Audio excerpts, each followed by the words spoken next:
What happens when milk is left at room temperature. अगर हम room temperature में दूध को ऐसे ही छोड़ देंगे तो उसका क्या होगा, तो उसमें क्या होता है, ऑक्सीडेशन रिएक्शन हो जाता है, माइक्रो ऑर्गेनिजम्स का ग्रोथ हो जाता है, जिससे कि मिल्क जो है वो सॉर टेस्ट का हो जाता है। जब ग्रेप्स फर्मेंटेड हो जाएगा तो क्या होगा, तो जब हम एक पके हुए ग्रेप्स को क्लोज्ड जार्स में रखते हैं तो ईस्ट का डेवलपमेंट होता है, और जैसे ही ग्रेप्स, उससे क्या होता है, ग्रेप्स फूट जाता है और उसका स्किन अपने आप निकल जाता है, और इस तरह से फर्मेंटेशन की शुरुआत हो जाती है। ये तब तक होता है जब तक ग्रेप्स जूस के अंदर जो शुगर है वो अल्कोहल में ना चेंज हो जाए। कुकिंग ऑफ फूड कौन सा चेंज है, फिजिकल चेंज है या केमिकल चेंज है, तो कुकिंग ऑफ फूड जो है वो इरिवर्सिबल केमिकल चेंज है, क्योंकि जब हम खाना बनाते हैं तो जो खाने में जो मॉलिक्यूल्स प्रेजेंट है वो न्यू सब्सटेंस में फॉर्म हो जाता है, और जो कुक्ड फूड है, जो पका हुआ खाना है, वो वापस से अपने रॉ स्टेट में रिवर्ट नहीं हो सकता। ठीक है, that's why cooking of food एक इरिवर्सिबल और केमिकल चेंज है। डाइजेशन ऑफ फूड किस टाइप का चेंज है, फिजिकल या केमिकल, तो digestion of food chemical change है, क्योंकि जो लार्ज मॉलिक्यूल्स होता है वो सिंपलर मॉलिक्यूल्स में यहाँ ब्रेक डाउन हो जाता है एंजाइम्स के द्वारा, जो कि स्टोमक में प्रेजेंट होता है और इंटेस्टाइन में प्रेजेंट हो जाता है, और साथ ही ये वेरियस केमिकल रिएक्शन यहाँ इन्वॉल्व होता है, इसलिए केमिकल चेंज है। रेस्पिरेशन जो वो फिजिकल चेंज है या केमिकल चेंज है, तो रेस्पिरेशन दोनों ही तरह का चेंज होता है, क्योंकि अब ये फिजिकल चेंज कैसे है, तो क्योंकि इसमें इनहेलेशन एंड एक्सहेलेशन दोनों ही होता है। जब हम इनहेलेशन करते हैं और एक्सहेलेशन के समय क्या होता है कि ऑक्सीजन कार्बन डाइऑक्साइड जो है वो बॉडी के बाहर आता है, और ये केमिकल चेंज है, क्योंकि इस प्रोसेस के दौरान कार्बोहाइड्रेट्स जो है वो ऑक्सीजन के हेल्प से टूटता है, and carbon dioxide oxygen energy देता है, और प्रॉपर्टीज़ ऑफ द जो प्रोडक्ट है, प्रोडक्ट जो निकला, अब उसका जो प्रॉपर्टीज़ वो कंप्लीट चेंज हो जाता है। तो हमने पढ़ा ही है कि केमिकल चेंज में जो हमारा प्रोडक्ट निकलेगा उसका प्रॉपर्टी भी कंप्लीट चेंज होना चाहिए, दैट्स वाई ये केमिकल चेंज भी होता है। What are reactants and product? The substance that undergo chemical change in the reaction are the reactants, and the new substance formed during the reaction is called product. What happened when the magnesium metal burnt? When the magnesium metal burns, it reacts with oxygen found in the air and form magnesium oxide. Oxygen and magnesium combine in a chemical reaction to form this compound. After it burns, it forms a white powder of the magnesium oxide. This is an exothermic reaction. Here, change in state takes place. ठीक है, यहाँ पर क्या हो रहा है, यहाँ पर स्टेट चेंज हो रहा है, मैग्नीशियम मेटल से मैग्नीशियम का पाउडर बन रहा है। ठीक है, तो यहाँ पर आप रिएक्शन देख सकते हैं, मैग्नीशियम ऑक्सीजन के साथ ऐड हुआ और मैग्नीशियम ऑक्साइड मिला हमें पाउडर फॉर्म में। ठीक है, और इससे रिलेटेड अब आप एक्टिविटी देखिए।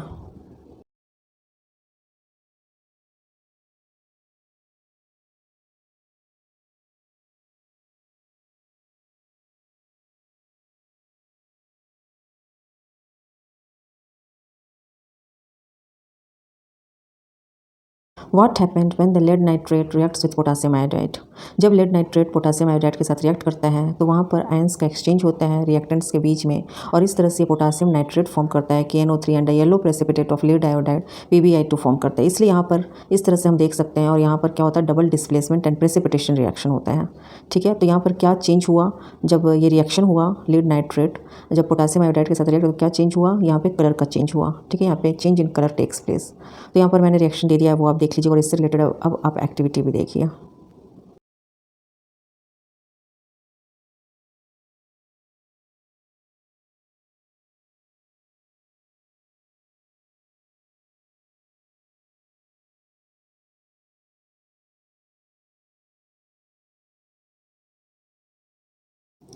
When dilute hydrochloric acid that is HCl or sulfuric acid that is H2SO4 are added to zinc granules, क्या होता है, what happen?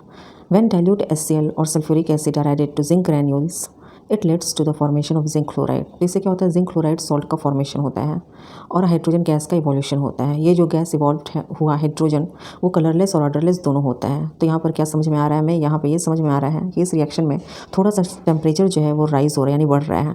तो ये जो चेंज इन टेम्परेचर है और गैस का इवोल्यूशन है, यहाँ पर क्या हो रहा है, तो टेम्परेचर क्या, और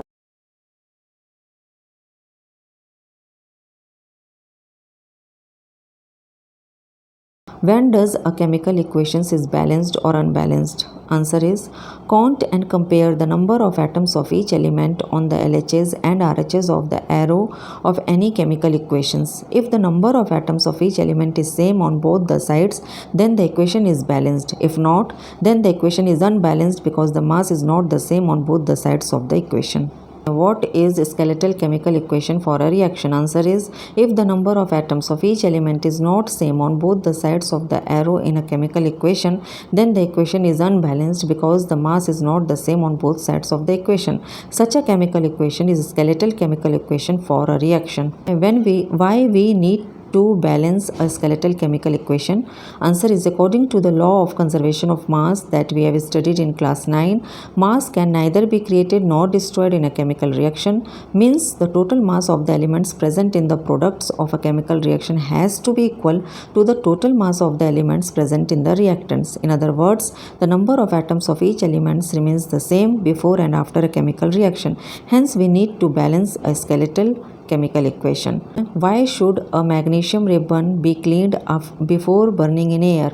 Answer is magnesium is a reactive metal. It combines with oxygen in air to form a layer of magnesium oxide on its surface. Hence, it should be cleaned with a sandpaper before burning to remove the oxide layer formed on its surface. Write the balanced equation for the following chemical reactions.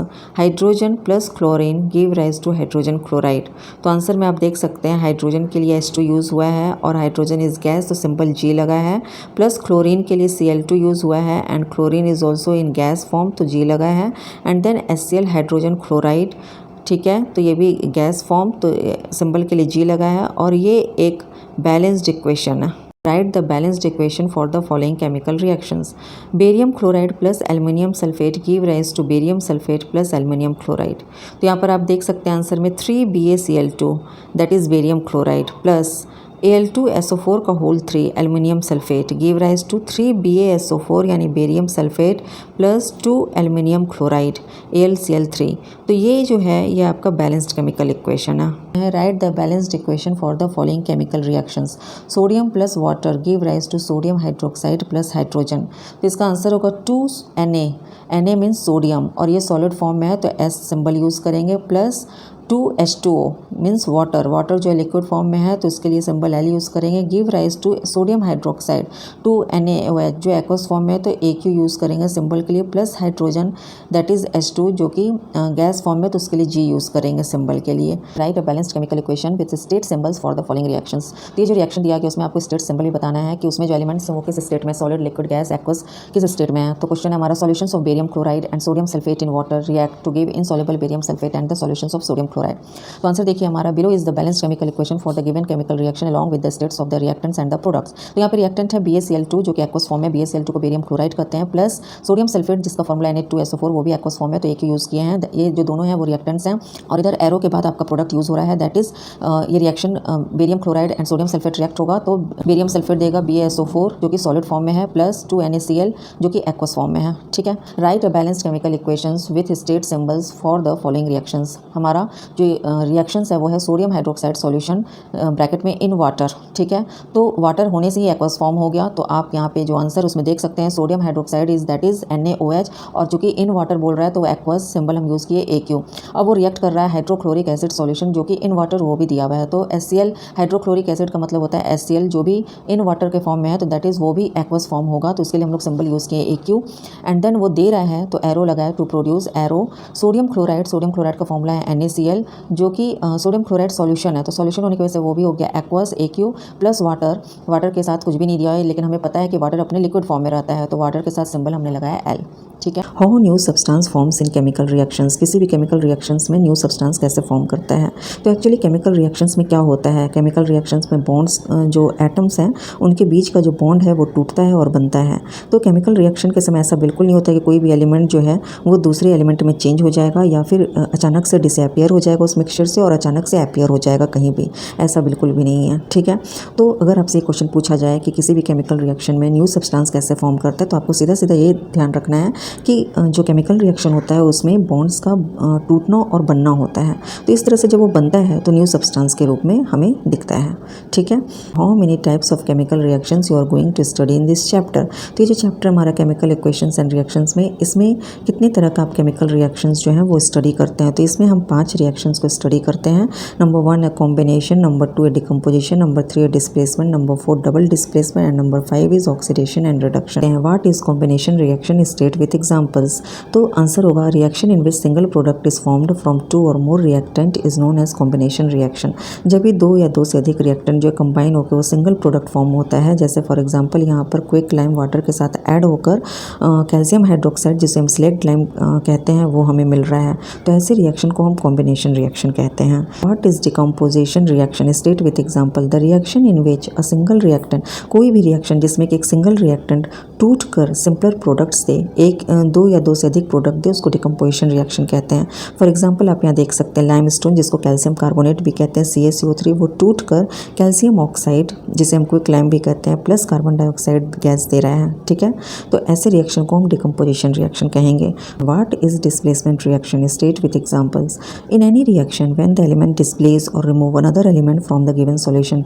For example देखिए, अगर आपके पास कोई solution है, उसमें एक element क्या करता है, दूसरे एलिमेंट को डिस्प्लेस कर देता है, तो इस तरह के रिएक्शन को हम डिस्प्लेसमेंट रिएक्शन कहते हैं। फॉर एग्जांपल आप देखिए zinc plus copper sulphate aqueous है ना, तो कॉपर सल्फेट सॉल्यूशन में से क्या करता है, जिंक जो है वो सल्फेट को रिमूव कर देता है और उसके साथ आयरन लग जाता है, तो आयरन सल्फेट हमारा बन जाता है। ऐसा क्यों होता है, क्योंकि जिंक जो है वो कॉपर से ज़्यादा रिएक्टिव होता है, तो जो भी एलिमेंट ज़्यादा रिएक्टिव होगा वो अपने लेस रिएक्टिव एलिमेंट के साथ जो एलिमेंट होगा उसको डिस्प्लेस कर देगा।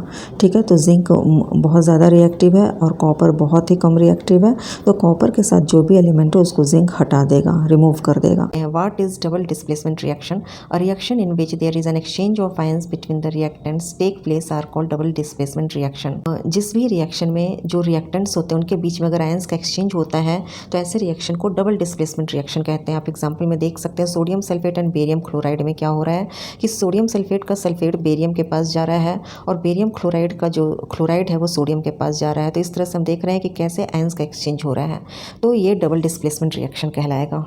What is called oxidation reduction reaction और रिडॉक्स रिएक्शन। आंसर, किसी भी रिएक्शन में जो रिएक्टेंट्स होते हैं उसमें से एक रिएक्टेंट जो है वो ऑक्सीडाइज्ड हो जाए जबकि दूसरा रिएक्टेंट जो है वो रिड्यूस्ड हो जाए, तो ऐसे रिएक्शन को ऑक्सीडेशन रिडक्शन रिएक्शन या फिर रिडॉक्स रिएक्शन भी कहते हैं। फॉर एग्जांपल देखिए यहाँ पर CuO copper 2 oxide plus hydrogen give rise to Cu, उसका ऑक्सीजन चला गया और वो H2 के साथ ऐड हो गया। ठीक है, तो वो H2 के साथ ऐड होकर वाटर बन गया। तो एक तरफ से ऑक्सीजन जा रहा है और दूसरी तरफ दूसरा रिएक्टेंट को वो ऑक्सीजन ऐड हो रहा है, तो यहाँ पर क्या हो रहा है, ऑक्सीडेशन भी हो रहा है और रिडक्शन भी हो रहा है, तो इसलिए ये रिएक्शन जो है वो रिडॉक्स रिएक्शन कहलाएगा। What is called oxidation reaction, oxidation reaction किसको कहते हैं, वो रिएक्शन जिसमें कि ऑक्सीजन ऐड होता है या फिर हम कहते हैं हाइड्रोजन लूज होता है या फिर हम कहते हैं इलेक्ट्रॉन्स रिलीज या लूज होता है, तो वैसे रिएक्शन को ऑक्सीडेशन रिएक्शन कहते हैं। सबसे पहले एग्जाम्पल ए में देखिए कॉपर प्लस ऑक्सीजन, यहाँ पर कॉपर के साथ O2 ऐड हो रहा है, जबकि दूसरे वाले एग्जाम्पल में देखिए CH3CH2OH give rise to CH3COOH, तो यहाँ पर क्या हो रहा है कि हाइड्रोजन जो है वो रिड्यूस भी हो रहा है। तो ऑक्सीजन का ऐड होना, हाइड्रोजन का रिड्यूस होना या इलेक्ट्रॉन, कोई भी रिएक्शन में ये तीन में से कोई एक भी चीज़ अगर आपको फेवर कर रहा है तो वो रिएक्शन ऑक्सीडेशन रिएक्शन कहलाएगा। What is called reduction reaction, तो रिडक्शन रिएक्शन जस्ट ऑक्सीडेशन का अपोजिट हो जाएगा। ऑक्सीडेशन रिएक्शन में क्या होता है कि ऑक्सीजन गेन होता है तो यहाँ पे ऑक्सीजन लॉस्ट होगा, फिर ऑक्सीडेशन रिएक्शन में हाइड्रोजन लॉस्ट होता है तो यहाँ गेन होगा, देन ऑक्सीडेशन में इलेक्ट्रॉन्स लॉस्ट होता है तो यहाँ गेन होगा।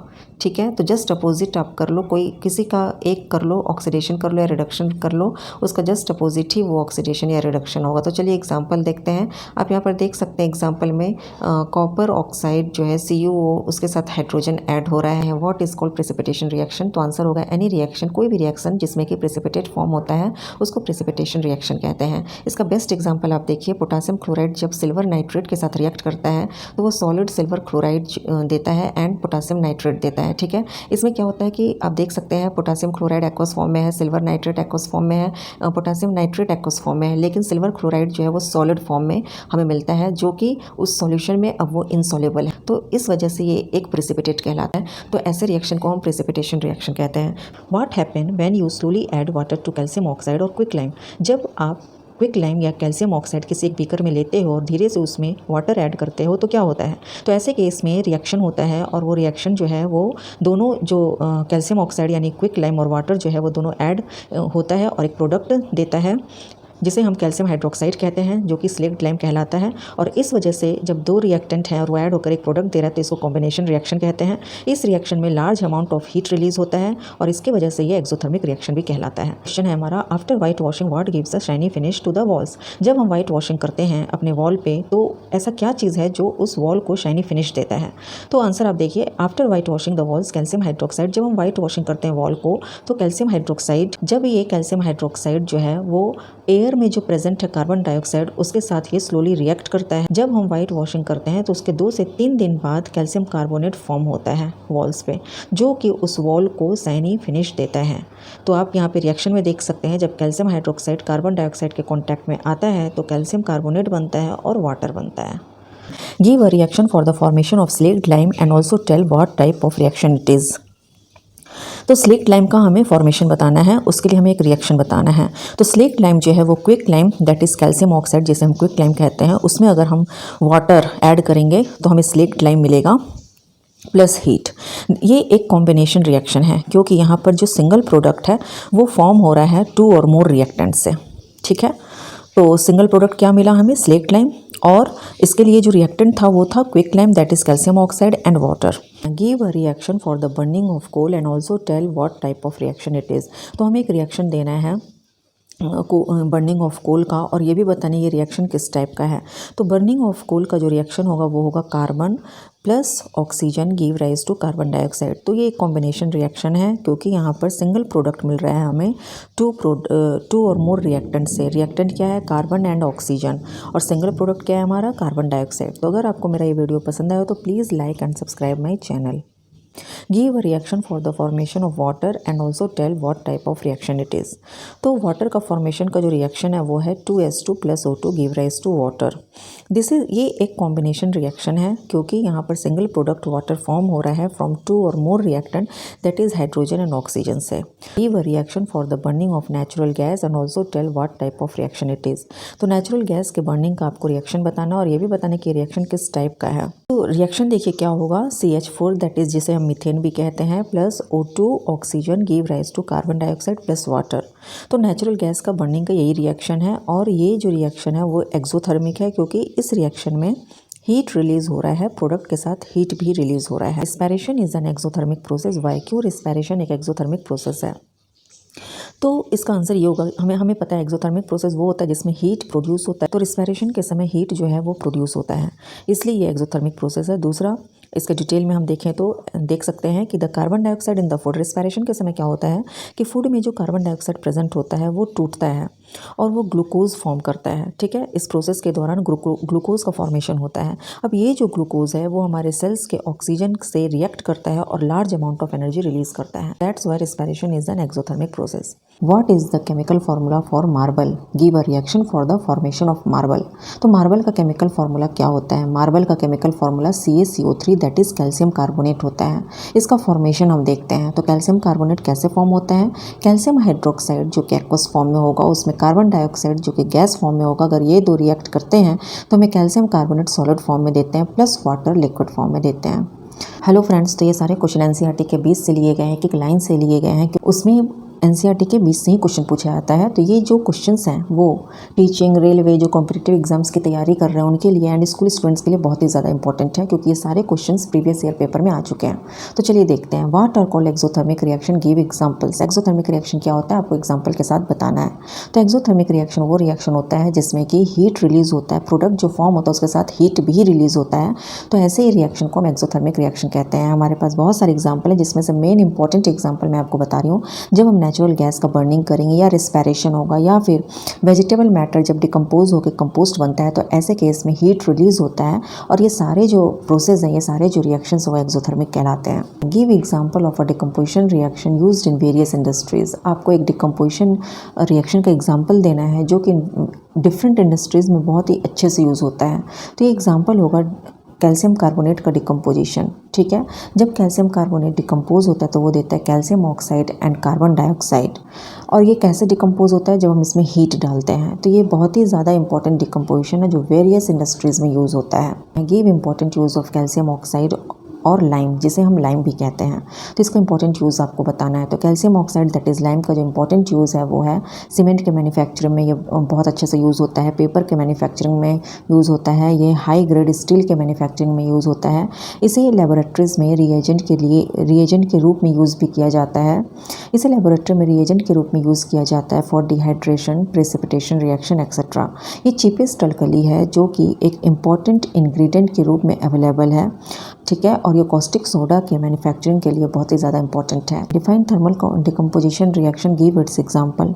When a decomposition reaction is carried out by heating, जब भी कोई डिकम्पोजिशन रिएक्शन हीट के द्वारा होता है तो ऐसे केस में इस डिकम्पोजिशन रिएक्शन को थर्मल डिकम्पोजिशन रिएक्शन कहते हैं। फॉर एग्जाम्पल आप देख सकते हैं कैल्शियम कार्बोनेट, जिसे हम लाइम स्टोन भी कहते हैं, उसमें अगर हम हीट डालते हैं तो वो हमें कैल्शियम ऑक्साइड, जिसे हम लाइम या क्विक लाइम भी कहते हैं, प्लस कार्बन डाइऑक्साइड गैस देता है। Write the reactions which are used in black and white photography. Black और वाइट फोटोग्राफी के लिए जो रिएक्शन यूज़ होता है उसको बताइए। तो आंसर है हमारा सबसे पहले सिल्वर क्लोराइड, उसको सनलाइट में रखेंगे तो वो सिल्वर प्लस क्लोराइड देगा। देन सिल्वर ब्रोमाइड, उसको सनलाइट में रखेंगे तो सिल्वर प्लस ब्रोमाइड देगा। तो ये जो दो रिएक्शन है वो ब्लैक एंड वाइट फोटोग्राफी के लिए यूज़ होता है। What form of energy is causing decomposition reactions, किस तरह की एनर्जी जो है वो डिकम्पोजिशन रिएक्शन को कॉज करते हैं, यानी डिकम्पोजिशन रिएक्शन होने के लिए किस टाइप की एनर्जी चाहिए। तो इसमें मैं बता दूं कि डिकम्पोजिशन रिएक्शन होने के लिए जो एनर्जी हम डालते हैं वो है हीट, लाइट या इलेक्ट्रिसिटी फॉर्म में। तो जब हम हीट फॉर्म में एनर्जी डालते हैं तो उसको थर्मल डिकम्पोजिशन रिएक्शन कहते हैं। एग्जांपल आप देखो, जिंक कार्बोनेट, जब उसको हीट करते हैं तो वो डिकम्पोज होता है और zinc oxide and carbon dioxide देता है। जब हम लाइट यूज़ करते हैं डिकम्पोजिशन के लिए तो उसको फोटोलिटिक डिकम्पोजिशन रिएक्शन कहते हैं। एग्जांपल आप देख सकते हो, सिल्वर क्लोराइड जो है उसमें लाइट डालते हैं तो वो सिल्वर प्लस क्लोरीन गैस देता है। हम इलेक्ट्रिक करंट यूज़ करते हैं डिकम्पोजिशन रिएक्शन के लिए तो उसको हम इलेक्ट्रोलिसिस कहते हैं। एग्जांपल है आपका इलेक्ट्रोलिसिस ऑफ वाटर। तो इसमें क्या होता है, water undergoes decomposition during electrolysis and forms hydrogen and oxygen gas in the ratio 2:1 by volume. तो जब वाटर का इलेक्ट्रोलिसिस होता है तो वो डिकम्पोज होता है और डिकम्पोज होकर वो हाइड्रोजन और ऑक्सीजन गैस देता है, उसका रेशियो होता है 2:1। Solution of substance x is used for white washing. एक सब्सटेंस का नाम है एक्स जिसको व्हाइट वॉशिंग के लिए यूज़ किया जा रहा है। तो नंबर ए में आपको बताना है कि इस सब्सटेंस का नाम क्या और इसका फॉर्मूला बताना है। तो इस सब्सटेंस का नाम है कैल्शियम ऑक्साइड और इसको हम क्विकलाइम भी कहते हैं और इसका फॉर्मूला है CaO। नंबर बी में है कि रिएक्शन देना है। ये जब सब्सटेंस यानी कि कैल्शियम ऑक्साइड जब वाटर के साथ रिएक्ट करता है तो क्या देता है, जब ये वाटर के साथ रिएक्ट करता है तो ये कैल्शियम हाइड्रोक्साइड, जिसे हम लाइम वाटर कहते हैं, वो देता है। तो give examples of displacement reaction, आपको डिस्प्लेसमेंट रिएक्शन का एग्जांपल देना है। तो सबसे पहले आप देखो, नंबर 1 है आयरन प्लस कॉपर सल्फेट, जब रिएक्ट करता है तो वो आयरन सल्फेट देता है, ठीक है, प्लस कॉपर देता है। नंबर 2 में देखो तो यहाँ पर किसने किसको डिस्प्लेस कर दिया, यहाँ पर आयरन ने कॉपर इसको डिस्प्लेस कर दिया। नंबर 2 में देखो जिंक प्लस कॉपर सल्फेट, तो जिंक जो है कॉपर को डिस्प्लेस कर दे रहा है, zinc sulphate plus copper form हो रहा है। नंबर 3 में है लेड प्लस कॉपर क्लोराइड, तो लेड जो है वो कॉपर को डिस्प्लेस कर दे रहा है और lead chloride plus copper form हो रहा है। Give examples of double displacement reaction. Double displacement reaction उसको कहते हैं जब हम दो रिएक्टेंट यूज़ कर रहे हैं और दोनों ही रिएक्टेंट का जो मेटल है वो आपस में एक दूसरे को डिस्प्लेस कर दे रहा है। तो एग्जाम्पल आप देखो, नंबर 1 में sodium chloride plus calcium sulphate है, तो सोडियम भी डिस्प्लेस कर रहा है कैल्शियम को और कैल्शियम भी डिस्प्लेस कर रहा है सोडियम को। तो हमें क्या मिलता है, sodium sulphate plus calcium chloride. Number 2 में देखो sodium hydroxide plus ammonium chloride, तो सोडियम जो है वो अमोनियम को डिस्प्लेस कर दे रहा है और अमोनियम जो है वो सोडियम को डिस्प्लेस कर दे रहा है और मिल रहा है हमें sodium chloride plus ammonium hydroxide. Number 3 में देखो सिल्वर नाइट्रेट प्लस NaCl यानी सोडियम क्लोराइड, तो सिल्वर और सोडियम जो एक दूसरे को डिस्प्लेस कर दे रहा है और हमें जो प्रोडक्ट मिल रहा है वो मिल रहा है silver chloride plus sodium nitrate. Iron articles are shiny when new but when left for some time it gets coated with which colour and what is this process called. अगर आयरन आर्टिकल्स को हम starting में तो वो जब new रहता है तो शाइनी होता है और कुछ दिन बाद जब हमको उसका ऐसे ही छोड़ देते हैं तो उस पर किस कलर का कोटिंग हो जाता है और इस प्रोसेस को क्या कहते हैं। तो आंसर होगा हमारा कि रेडिश ब्राउन पाउडर का कोटिंग होता है और इस प्रोसेस को रस्टिंग ऑफ आयरन कहते हैं। तो when a metal is attacked by substances around it, कोई भी मेटल या कोई भी चीज़ है उसके सराउंडिंग्स में क्या रहता है, मॉइस्चर या एसिड्स, ठीक है, एयर। तो इस वजह से ये जो जब मेटल अटैक होता है इन चीज़ों के कॉन्टैक्ट में आता है तो उसको क्या कहते हैं, तो उसको हम कहते हैं करोड। एंड उस होल प्रोसेस को क्या कहते हैं, इस होल प्रोसेस को हम करोजन कहते हैं। गिव 3 एग्जाम्पल ऑफ करोजन, आपको करोजन का 3 एग्जाम्पल देना है। तो आंसर में सबसे पहला एग्जाम्पल है आयरन आर्टिकल्स पे रेडिश ब्राउन कलर, ये एक करोजन है। सिल्वर पे ब्लैक कोटिंग का होना, ये एक करोजन है। एंड देन कॉपर पे ग्रीन कोटिंग का हो जाना ये एक करोजन है। Corrosion causes damage to what type of materials, किस तरह के मटेरियल्स को करोजन जो है वो डैमेज करता है। तो इसका आपको एग्जांपल देना, तो एग्जांपल में देखिए आप दे सकते हैं कि करोजन जो है वो car bodies, bridges, iron railing, ship, वो सारे ऑब्जेक्ट्स जो मेटल्स का बना होता है उसको डैमेज करते हैं, स्पेशली जो आयरन मेटल्स का होता है। ठीक है, सबसे पहला क्वेश्चन है हमारा पार्ट 50 का, what happens when food materials left for a long time. अगर हम फूड मटेरियल्स को बहुत ज़्यादा देर तक छोड़ देंगे तो उसमें क्या होगा। अगर हम फूड मटेरियल को बहुत ज़्यादा छोड़ देंगे तो वो ऑक्सीडेशन होता है, वो ऑक्सीडाइज्ड हो जाता है और वो रेंसिड हो जाता है और उसका स्मेल और टेस्ट जो है वो चेंज हो जाता है। फिर पार्ट 50 का क्वेश्चन नंबर बी जो है वो है कि कौन सा सब्सटेंसेस जो है वो फूड्स में ऐड किया जाता है, वो फूड जिसमें फैट्स या ऑयल होता है, ताकि ऑक्सीडेशन ना हो। तो हमारा आंसर होगा यूजुअली एंटीऑक्सीडेंट्स ऐड किया जाता है। फिर देखिए पार्ट 50 का क्वेश्चन नंबर सी क्या है कि किस तरह के प्रैक्टिस आप करेंगे, आप क्या ऐसा करेंगे जिससे कि ऑक्सीडेशन को आप स्लो डाउन कर सकते हो। तो आप फूड को एयर टाइट कंटेनर में रख सकते हो ताकि उसका ऑक्सीडेशन प्रोसेस स्लो हो जाए। चिप्स मैन्युफैक्चरर जो है वो चिप्स ऑक्सीडाइज ना हो, इसके लिए वो लोग क्या करते हैं, तो इसके लिए वो लोग उस पैकेट में नाइट्रोजन गैस भरते हैं ताकि चिप्स जो है वो ऑक्सीडाइज ना हो। तो अगर आपको मेरा ये वीडियो पसंद आया हो तो please like and subscribe my channel.